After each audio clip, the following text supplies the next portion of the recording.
जय भीम दोस्तों, मैं आपका दोस्त आपका भाई राहुल नागपाल आज आपको लेकर के आया हूँ संगाराम बौद्ध विहार दिल्ली। जी हाँ, ये संगाराम बौद्ध विहार है जो अखिल भारतीय भिक्खु महासंघ का राष्ट्रीय कार्यालय। और हमारे साथ जैसा कि आप देख रहे हैं कि बौद्ध भिक्षु भदंत आनंद जी बैठे हैं जो अखिल भारतीय भिक्खु महासंघ के राष्ट्रीय अध्यक्ष हैं। और बौद्ध गया मुक्ति आंदोलन जो बौद्धों का सबसे बड़ा टेम्पल है जो बिहार में है, उसकी मुक्ति का आंदोलन जो है उसके भी भंते जी अध्यक्ष हैं। उनकी देखरेख में वो आंदोलन चल रहा है। भंते जी, एक बड़ा सवाल आजकल मुल्क के अंदर पनप रहा है कि जो अयोध्या मामले पर सरकार का सुप्रीम कोर्ट का जो फैसला आया है उसमें पहले उन्होंने कहा कि यहाँ पर जिन लोगों ने अयोध्या मामले को लेकर के भंते सुमित रतन और कुछ राजनेताओं ने एक पिटीशन डाली थी कि यहाँ खुदाई में अवशेष निकलने हैं बुद्ध के, तो यहाँ बुद्ध विहार बनना चाहिए। उनकी कंप्लेंट को खारिज कर दिया गया और उन पर 1-1 लाख रुपए और जुर्माना कर गया। इसके बारे में आपका क्या कहना है, क्योंकि आप संघ के अध्यक्ष हैं भिक्खु संघ के, या उन भिक्खुओं से आपकी कोई बातचीत इस बारे को लेकर के हुई थी? राहुल जी, मैं काफ़ी समय के बाद आपके चैनल पर रूबरू हो रहा हूँ मैं। जी धन्यवाद। और फिलहाल मैं लॉकडाउन में कैद था आगरा में जी, और वहाँ से यहाँ आया। इस पर चर्चा करने से पहले मैं एक बात कहना चाहता हूँ उन श्रोताओं से, उन दर्शकों को जो आपके चैनल को सुनते हैं, देखते हैं, या अभी देख रहे हैं या ये देखेंगे। जी। इस देश को स्वतंत्र हुए 60-62 वर्ष होने को जा रही है। हमारे देश में मानव को बोलने की स्वतंत्रता है। कोई व्यक्ति किसी के ऊपर जबरन किसी विचारधारा को थोप नहीं सकता है। अगर कोई आदमी किसी बात को जबरन जो है बार बार बोलने की कोशिश करता है, अपनी पूरी ताकत लगाता है, तो दूसरे को भी पूरी ताकत के साथ उसको विरोध करने का उसका हक है। लेकिन वर्तमान में जो सरकार ये कार्य कर रही है, फिलहाल ये देखा जा रहा है कि अगर लोग इनके सुर में सुर मिलाएं तो इनको बहुत अच्छा लगता है, लेकिन अगर कोई सच बात कहे तो इनकी नज़र में वो देशद्रोही हो जाता है। जहाँ तक रामलला को लेकर के ये चर्चा हो रही है, पहली बात तो मैं ये कहूँगा, सारा देश ये जानता है, इतिहासकार ये जानते हैं, बड़े बड़े देश के पंडित मनीषी इस बात को जानते हैं कि राम का कभी भी अयोध्या में जन्म नहीं हुआ। इसका कोई भी इनके पास ऐतिहासिक दस्तावेज प्रमाण नहीं है। मात्र कल्पना की महल पर या कल्पना की धरा पर ये मनगढ़ंत रचना के माध्यम से उसको थोपने का काम कर रहे हैं। मतलब आपका ये मानना है कि राम जो है वो पैदा ही नहीं हुआ? मैं क्यों कह रहा हूँ इस बात को कि उत्तर भारत में ललई सिंह यादव नाम का एक क्रांतिकारी व्यक्ति हुआ जिसने बहुत ज़बरदस्त, मैं समझता हूँ उससे ज़्यादा अनुसंधान इस रामायण के ऊपर, रामायण के पात्रों के ऊपर देश में संभवतः किसी ने किया हो। हाँ, ये कह सकता हूँ कि मद्रास में रामास्वामी नायकर थे जिन्होंने इन तमाम काल्पनिक बातों को नहीं माना और उसको जो है दरकिनार किया। यहाँ तक कि उनका कहना तो ये था कि अगर कोई ब्राह्मण बात करता है तो उसकी चोटी पकड़ के खींच लो और ज़मीन पर राम राम लिखो और उस पर 5 जूते मारो। ये उनका एक आंदोलन चला पेरियर साहब का, बहुत लोगों ने हंगामा किया। अब यहाँ एक चीज़ समझने की है कि देश के एक कोने में राम का रामलीला बनाई जाती है तो देश के दूसरे कोने में रावण लीला बनाई जाती है।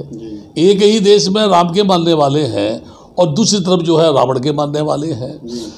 क्या राम के मानने वाले लोग रावण के मानने वाले लोगों का विरोध कर सकते हैं, जबकि रावण के मानने वाले लोग जो है राम का विरोध करते हैं?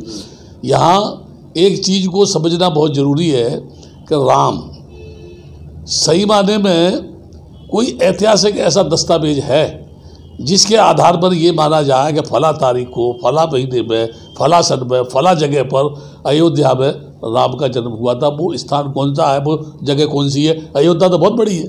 मतलब इसके लिए जो बात आप कह रहे हैं कि कोई ऐसा ऐतिहासिक दस्तावेज नहीं है, जो वाल्मीकि रामायण है या तो तुलसीकृत रामायण है, क्या उसको दस्तावेज नहीं माना जा सकता? देखिए, वाल्मीकि ने जो लिखा या कहा वो भी एक कथा है काल्पनिक उनकी, क्योंकि वो लव कुश राम की राजधानी में ही जाकर के गीत गा रहे हैं और वो राम के सामने ही खड़े हुए कह रहे हैं कि वो राम कैसा था आपके राज्य का, जिसने बेचारी सीता, निर्दोष सीता के साथ इस तरह का अत्याचार किया।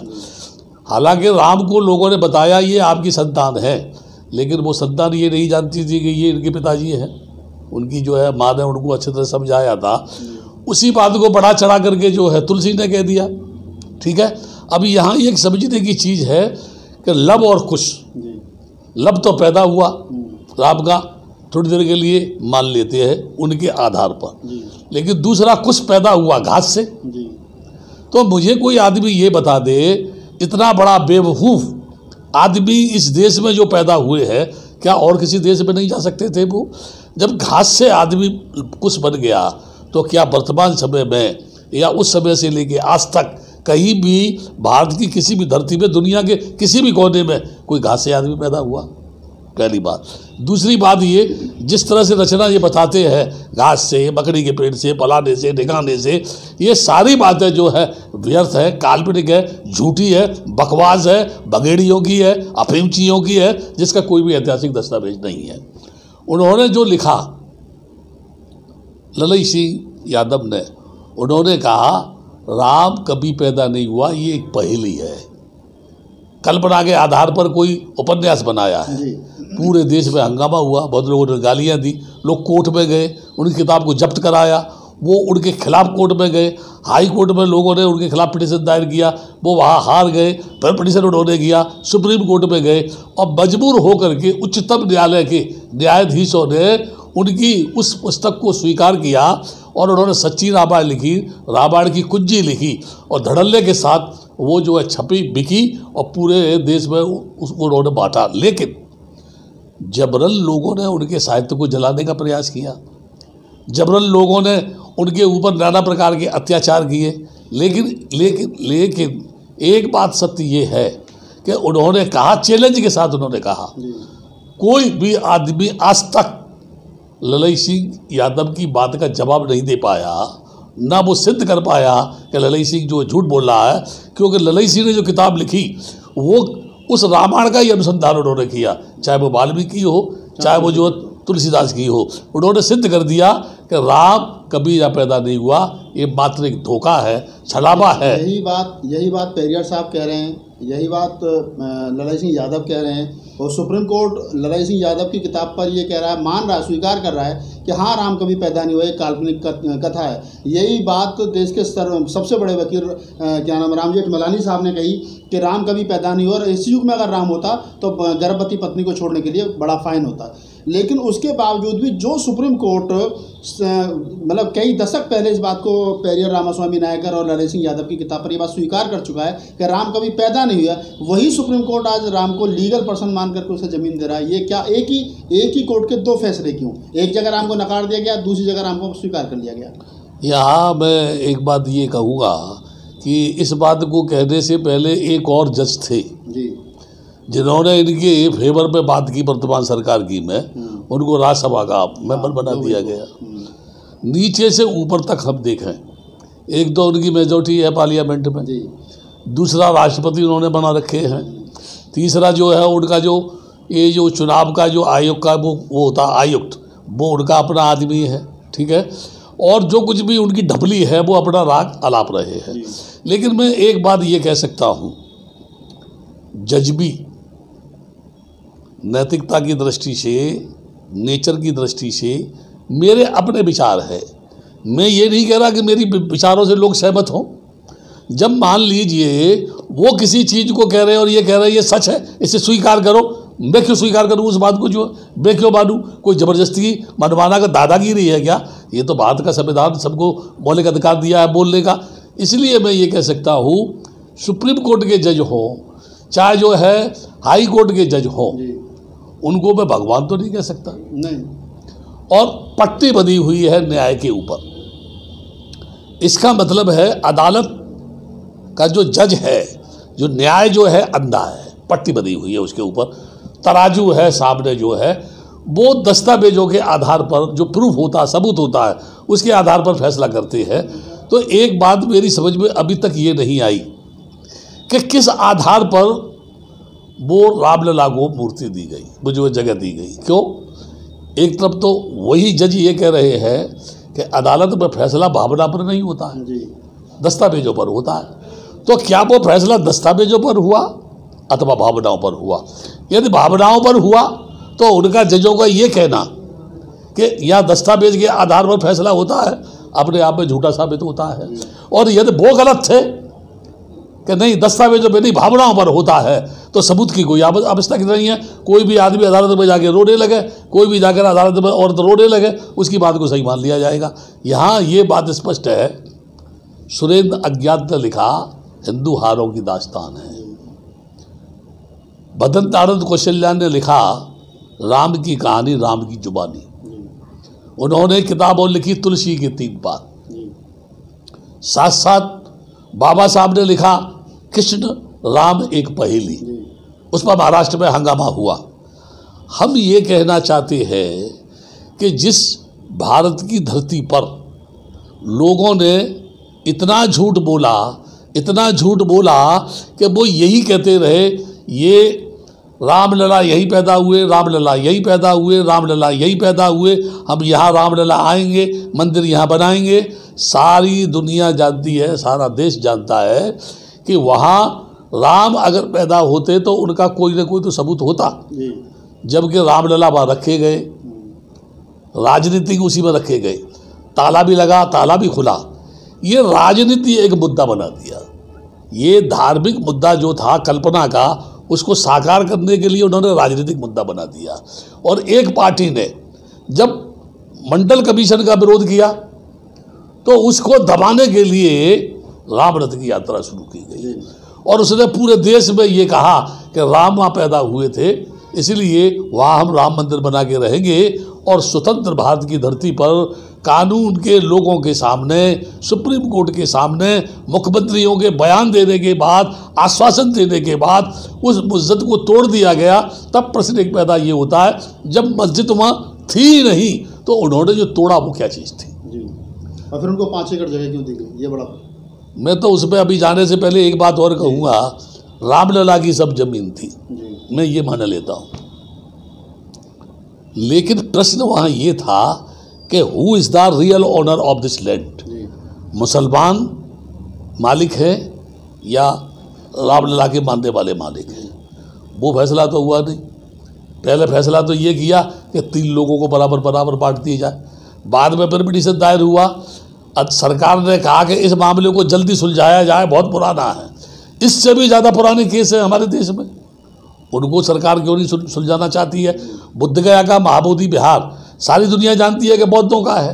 अरे उन बौद्धों का भी लोगों ने पिटीशन दायर किया हुआ है। क्या उस पिटीशन को 20 दिन में, 40 दिन में, 2 महीने में, 3 महीने में ख़त्म कराने के लिए, सुनवाई करने के लिए ये सरकार जो है उच्चतम न्यायालय को आदेश दे सकती है? नहीं दे सकती है।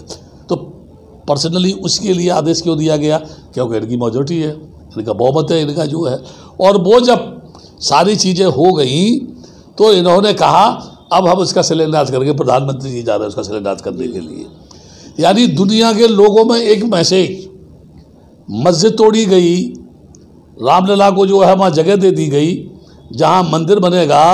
तो मैं देश के प्रधानमंत्री से ये जानना चाहता हूँ, मुसलमानों को 5 एकड़ ज़मीन क्यों दी? क्योंकि माता मस्जिद थी ही नहीं, क्या जरूरत थी उनको 5 एकड़ ज़मीन दे देगी? मतलब ये फैसला एक तरीके का समझौता रहा है। समझौता भी नहीं कह सकता, मैं तो इसको अन्याय मानता हूँ। मेरे विचारों में अन्याय इसलिए मानता हूँ कि एक तो आपने किसी के धर्मस्थल को तोड़ दिया। अभी मैं ये कहता हूँ, भारत की धरती पर जितने भी पुराने मंदिर हैं, चाहे वो कोंकण का मंदिर हो या कोई और मंदिर हो जो पुराने मंदिर है, चाहे ब्रह्मा का हो, किसी का भी हो, मैं बड़े दावे के साथ कह सकता हूँ वो सारे के सारे बुद्ध विहारों को परिवर्तित करके बनाए गए। यदि मैं ये घोषणा कर दूं कि सरकार ने अगर हर धर्मी को नहीं त्यागा तो भारत के बौद्धों की ओर से मैं सुप्रीम कोर्ट में पिटीशन दायर करूंगा कि जितने भी ये मंदिर है ये सारे के सारे बुद्ध विहार है और बौद्ध इसको लेके रहेंगे, चाहे कुछ भी हो जाए, अंतर्राष्ट्रीय स्तर पर हमको लड़ाई लड़नी पड़े, भारत में लड़ाई लड़नी पड़े, अंतर्राष्ट्रीय कोर्ट में जाना पड़े, लेकिन बौद्ध अपने हक को लेके रहेंगे। क्योंकि बदमाशी की शुरुआत तुमने की है, हमने नहीं की है। जब तुम अपनी जगह को छोड़ने के लिए तैयार नहीं हो तो बेईमान लोग हो, दूसरों की जमीन पर कब्जा करके तुम बैठे हो। ईमानदारी से अगर तुम भगवान के भक्त हो तो वो स्वेच्छा से उनको दे दो। अभी एक प्रश्न और करना चाहता हूँ, बहुत महत्वपूर्ण प्रश्न है मेरा। राम ने अपनी माँ बाप की आज्ञा का पालन करते हुए 14 वर्ष जंगल में व्यतीत किए। कोई भी भारत की धरती का प्रधानमंत्री, राष्ट्रपति, मंत्री, संतरी, पंडित, कोई भी, यानी जगत गुरु शंकराचार्य XYZ कोई भी हो, मुझे ये बता दे इनमें से कितने लोग अपने माँ बाप की आज्ञा का पालन कर रहे हैं। उन्हें सुबह उठ करके स्नान कराते हैं, उनको सुबह शाम प्रणाम करते हैं, सबसे पहले उन्हें खाना खिलाते हैं। एक तरफ ये कहा जाता है कि राम ने मर्यादा का पालन किया, तो तुमने मर्यादा का पालन क्यों नहीं किया? तुम तो राम की आड़ में समाज को गड्ढे में ले जाने का काम कर रहे हो। जब राम सीता को पाने के लिए अकेला सक्षम नहीं हुआ, उसे बानरों का साथ लेना पड़ा, उसे हनुमान का साथ लेना पड़ा और उसे दूसरों का साथ लेना पड़ा। और अगर उसको देखा जाए तो सुग्रीव की हत्या कैसे की गई, रावण की हत्या कैसे की गई, सब छल कपट फरेब से किया गया। और वही छल कपट फरेब का जो आधार है वो तुम्हारा है। और छल कपट फरेब का आधार कभी भी जिंदगी में कोई भी आदमी कभी सफल नहीं हुआ, तो आप भी सफल नहीं होंगे। क्योंकि जिसने दुनिया बनाई वो बनाने के बाद भयभीत हुआ। राम के पास धनुष बाण है, अरे भाई वो तो मर्यादा पुरुषोत्तम थे, मर्यादा का पालन करने वाले थे, इतने महान थे। मैं तो कहता हूँ घर घर में उनकी पूजा करो। लेकिन धनुष बाण की जरूरत क्या थी उनको? जिन्होंने तीर कमान चला करके लोगों की हत्या की, तो उनके अनुयायी जो है, अगर मैं उनसे ये कहूँ कि वो अहिंसा के पुजारी होंगे तो ये मेरा पागलपन होगा। वो तो हिंसा के पुजारी होंगे। शंकर को क्या आवश्यकता थी त्रिशूल रखने के लिए जो है? बल्कि त्रिशूल, अगर मैं इस पर चर्चा करूं तो इन्होंने सब बौद्धों की अच्छाई को लेकर के अपना लबादा उसको पहना दिया है, केवल ये कहने के लिए हम सब हिंदू हैं। इसमें से भारत का कोई भी आदमी ये सिद्ध कर दे मुझे कि ये हिंदू शब्द कहाँ से आया।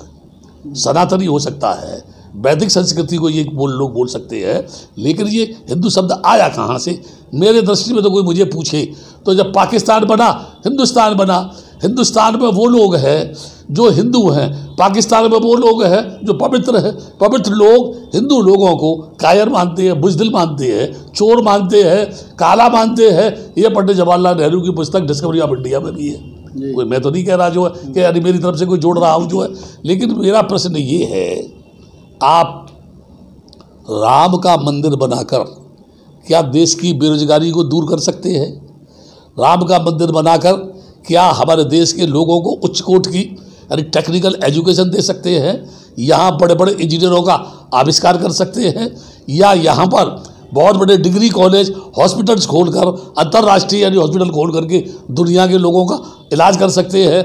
एक बात यह कहना चाहता हूँ, ये थोड़ी सी इससे हटके मैं बोल रहा हूँ, क्योंकि राम के भक्त थे हनुमान। इस समय पूरी दुनिया कोरोना वायरस से परेशान है, ठीक है?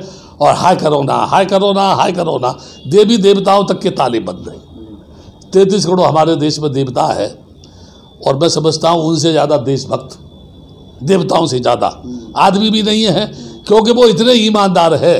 भारत की धरती को छोड़ करके दुनिया के किसी भी देश में नहीं गए। या तो लोगों ने उनको घुसने नहीं दिया, या फिर उनकी हिम्मत नहीं थी वहाँ जाने की। इसलिए मैं एक बात यहाँ ये कहूँगा कि हमारे देश के शक्तिशाली देवी देवताओं ने सूर्य को उठा करके अपने मुंह में रख लिया। अरे देवताओं, मैं एक बौद्ध भिक्षु होकर आपसे निवेदन कर रहा हूँ, इस कोरोना वायरस को भी अपने मुंह में जबड़ा खोल के कहीं दबा के बैठ जाओ तो कम से कम दुनिया को राहत तो मिलेगी। नहीं तो ये ढोंग के पिटारे बंद कर देना चाहिए। आरती करने से या ढपनी बजाने से या यज्ञ करने से ये सब हो तो हमारे देश की टीम जब विदेशों में जाती है तो यज्ञ होते हैं, बड़े बड़े यज्ञ होते हैं, घंटे बजते हैं मंदिरों में, थालियाँ बजती हैं। अभी थालियाँ बजी, प्रधानमंत्री ने कहा जो है, और अभी बोल रहे हैं घर घर में चिराग जलाओ। क्यों? वो वहाँ राम के मंदिर की शुरुआत होने जा रही है।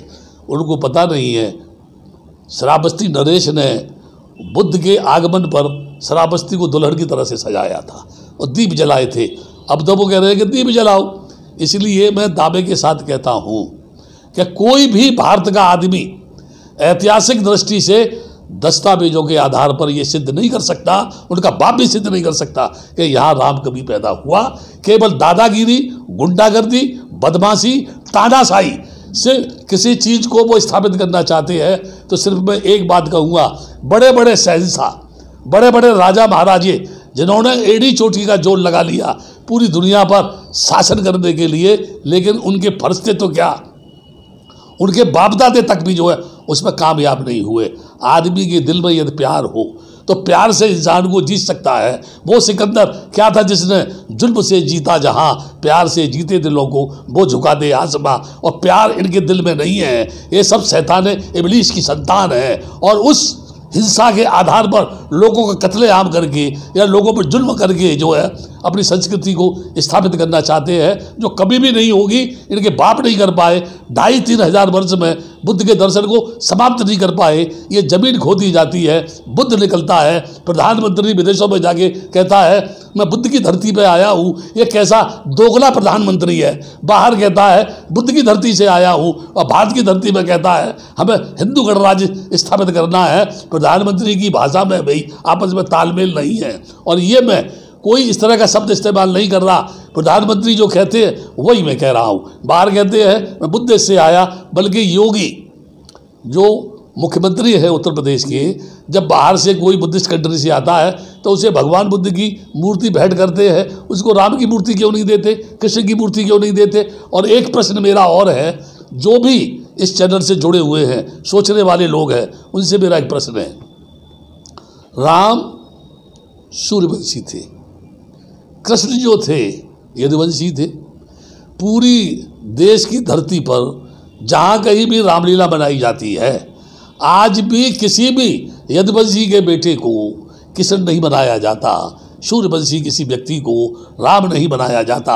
तो मैं लोगों से जानना चाहता हूँ, उन यादवों से जानना चाहता हूँ, क्षत्रियों से जानना चाहता हूँ कि वो अवतारी आपका था, लेकिन ब्राह्मण ही क्यों राम या कृष्ण बनेगा। ये ब्राह्मण की चालाकी, बदमाशी, फरेबी, कूटनीति जब तक लोगों की समझ में नहीं आएगा, तब तक ये देश अंधविश्वास, रूढ़वाद, भाग्यवाद और ईश्वरवाद के पिटारे में इसकी बुद्धि कैद रहेगी और ये मानसिक रूप से गुलाम रहेगा। जब पढ़ा लिखा आदमी, जो पढ़ा लिखा आदमी है, वो किसी भी जगह से गुजरता है तो हाथ जोड़ता है। जो आदमी किसी उसको देख करके, मंदिर उसको देख करके हाथ जोड़ता है, क्या कभी उसने किसी आदमी से प्यार किया? क्या कभी किसी छोटे आदमी को उसने गले लगाया? क्या किसी भूखे आदमी को अपने घर में खाना खिलाया? भगवान का मानने वाला सबसे बड़ा नास्तिक है, सबसे बड़ा हिंसक है, सबसे बड़ा देशद्रोही है, सबसे बड़ा बदमाश है जो आदमी से नफरत करता है। और यदि वो नफरत करता है तो कभी वो ये नहीं कह सकता कि मैं राम का पुजारी हूँ, भगवान का पुजारी हूँ या किसी का पुजारी हूँ। भंते जी, एक सवाल चलते चलते रह गया। जो नेपाल के प्रधानमंत्री हैं ओली जी, उन्होंने भी पिछले दिनों एक बड़ा विवादित बयान दिया था, भारत में बड़ी चर्चा उस बात को लेकर के। उन्होंने कहा कि राम, सीता जो नेपाल की थी तो राम भी नेपाल के थे। जो हमारे यहाँ जो सीता के पति राम हैं वो नेपाली थे, उनका भारत से कोई लेना देना नहीं है। और भारत में जो जिस राम की वो बात कर रहे हैं, राम का अयोध्या से कोई लेना देना नहीं, वो काल्पनिक राम है। तो इनकी बात, और हिंदू राष्ट्र जिसको ये कहते हैं नेपाल, इनके लिए तो इन्हीं नेपाल के प्रधानमंत्री ने ओली ने, शर्मा ओली ने, ओपी शर्मा ओली ने बयान दिया है। दूसरी तरफ अगर ये कहते हैं कि राम अयोध्या में पैदा हुए और अयोध्या राम जन्मभूमि है, तो वहाँ खुदाई में सिर्फ बुद्ध निकलते हैं, राम का एक भी अवशेष नहीं निकल रहा। और तीसरी तरफ जहाँ लोग, जो बुद्धिस्ट लोग हैं, उन्होंने जब दावा किया कि खुदाई में बुद्ध निकल रहे हैं, इसलिए क्या नाम है इसका, यहाँ बुद्ध विहार बनना चाहिए और यहाँ राम मंदिर नहीं बनना चाहिए, तो उन लोगों को, उनकी पिटीशन को खारिज कर दिया, उन पर 1 लाख रुपये जुर्माना और कर दिया। एक सवाल का एक चलते चलते ये जवाब हमारे। मैं दोनों के संबंध में एक बात कहूँगा। वो ये कहती है कि राम हमारे यहाँ पैदा हुआ, नेपाल में, नेपाल के लोग, ठीक है। उधर थाईलैंड ये कहता है कि राम हमारे यहाँ पैदा हुए, यानी थाईलैंड में ही ओरिजिनल जो है राम की जन्मभूमि बताई जाती है, वहाँ लोग मानते भी हैं। कंबोडिया में भी मानते हैं लोग जो है, ठीक है। हमारा प्रश्न ये है कि वो ये कह रहे हैं कि राम यहीं पैदा हुए, तो क्या नेपाल के आदमी झूठ बोल रहे हैं, थाईलैंड के आदमी झूठ बोल रहे हैं? तो इनको उनके खिलाफ कार्रवाई करनी चाहिए कि आप हमारे राम को अपना राम क्यों बना रहे हैं। और एक तरफ जब बताया जाता है कि राम घट में व्यापक है, तो भाई तुम ही जो राम के ठेकेदार हो क्या? कोई दूसरा आदमी नहीं हो सकता। यानी दादागिरी से उन्होंने उसको धमकी दी, वो उनके लोग जो थे पलट गए और बोले कि आपने गलत बयान दिया है, ठीक है। क्या थाईलैंड के लोग गलत बयान देते हैं? उनको जाकर के बोले जो है। एक बात दूसरी मैं ये कहना चाहता हूँ, जैसे पहले से मैं एक बात बोलता आ रहा हूँ, जहाँ जहाँ बौद्धों के अवशेष हैं, वहाँ वहाँ किसी भी हिंदू देवी देवता की आपको मूर्ति जरूर मिलेगी। ये विवाद की बात नहीं तो क्या है? यानी पांडव वहाँ पहुँच गए नासिक में, पांडव जो है बुद्ध गया के महाबोधि टेम्पल में पहुँच गए, यानी जहाँ जहाँ बुद्धिस्ट प्लेस है वहाँ वहाँ पांडव चले गए।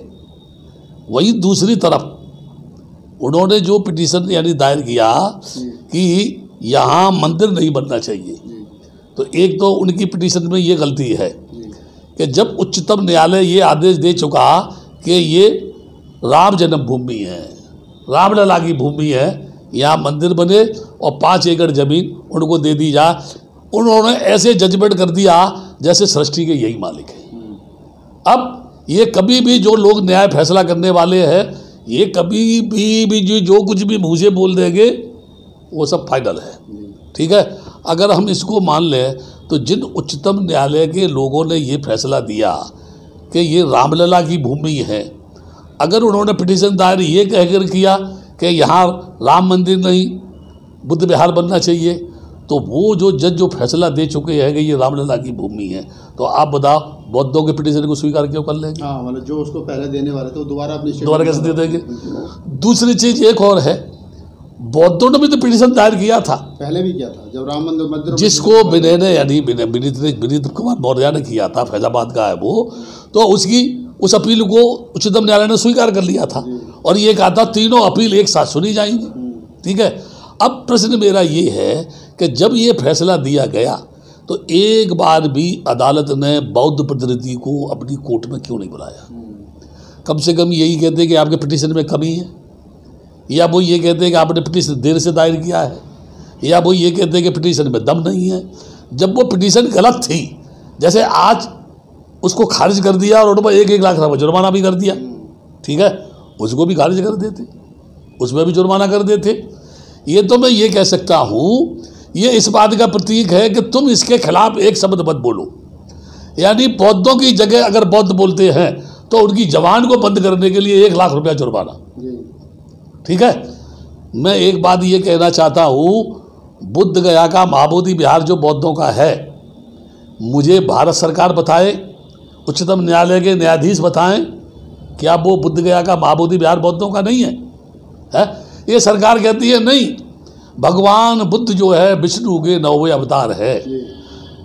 अरे मैं अगर ये बोल दूँ हराम खोर हो तो लोग पूरे देश के मुझे गालियाँ देंगे, ये भत्ते कैसे बोल रहा है। लेकिन मैं ये कह सकता हूँ, अबे बुद्धि पे तरस खाने वाले लोगों या भांग खा करके कोई बात कहने वाले लोगों, मुझे बताओ कि सारे भगवानों ने अवतार लेने का सर्टिफिकेट तुमने ही देना शुरू कर दिया है उसको।